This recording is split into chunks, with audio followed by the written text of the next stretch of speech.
Hello readers, I'm Jessie Quinn from Couple Books, as you already know, and this is my monthly minis video for July, which you probably didn't know, unless you read the title, in which case you didn't know. I'm gonna stop talking now.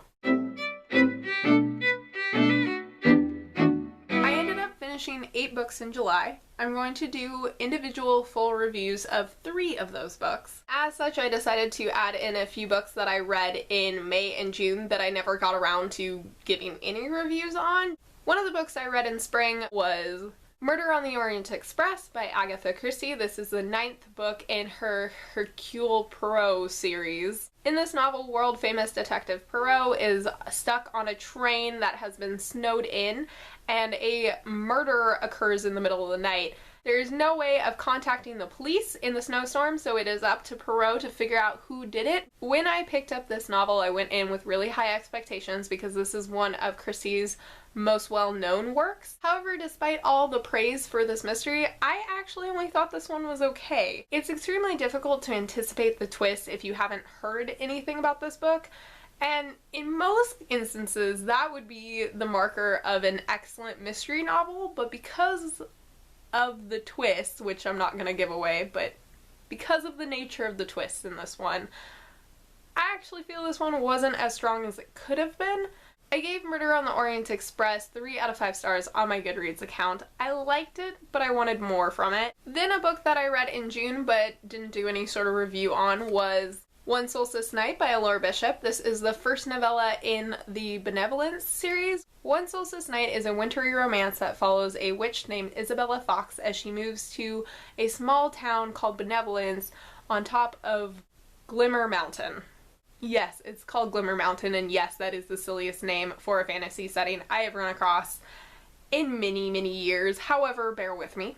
As Isabella Fox tries to find her place in Benevolence, she ends up befriending the town outcast, whose name is Emily, and the two form a very sweet romantic relationship. As always with Elora Bishop's work, I could not help but smile the entire way through this. I thought the story was really sweet, and while the writing was lacking in places, it never really detracted from my enjoyment of the story. I definitely can imagine reading this novella during winter with a cup of hot cocoa by the fire. I gave this one 3 out of 5 stars because I don't think it's Elora Bishop's best work, but it is really sweet, and you can't help but smile. I listened to the audiobook of the MirrorMask tie-in novel with illustrations that Neil Gaimen wrote. This is the story of Helena, a young girl whose family owns a traveling circus.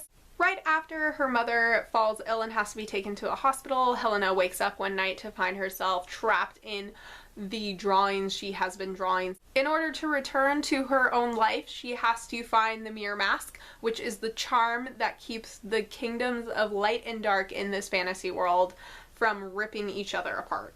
While this novelization doesn't really add anything to the plot in the movie, doesn't really add extra character development or even any extra lines or scenes, it is a really nice companion piece to the film, and I particularly like the audiobook because it's narrated by Stephanie Leonidas, who was the actress who played Helena in the film. On my Goodreads, I gave MirrorMask 3 out of 5 stars because I definitely liked it. I thought it was a great thing to listen to right before bed. I also read/listened to the 3rd book in the Skulduggery Pleasant series, the Faceless ones by Landey.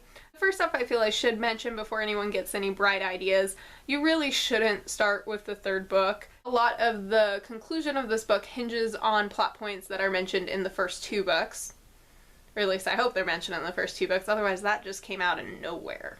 That being said, even though I was confused at certain parts, I found this novel so enjoyable, and the audiobook is hilarious. The narrator does all these really fantastic voices, and of course they all have Irish accents because this takes place in Ireland, and it's just such a joy to listen to. The dialogue is really witty, and you can definitely tell that the author has experience writing for television shows and films because there's this great comedic timing to all of the conversations the characters have. The action scenes were a little lacking, but for the most part I really enjoyed this, and I'm really excited to start the 1st book in the series when I get the chance and read the rest of it. I'm holding off on rating this on Goodreads just because I want to start the series from the beginning and then sort of decide where this one falls. And then finally, the last book I'm going to include in this monthly minis video is The Vampire Armand by Anne Rice, which is the 6th book in the Vampire Chronicles series. In this novel, Armand dictates his life story and reveals how he became a vampire. I actually enjoyed The Vampire Armand a lot more than I thought I would. Armand is a character that I've never been that interested in, even though he has played a fairly significant role throughout the Chronicles. I can't say that I've developed any stronger feelings towards Armand since reading this one, but his narration was fairly enjoyable to read.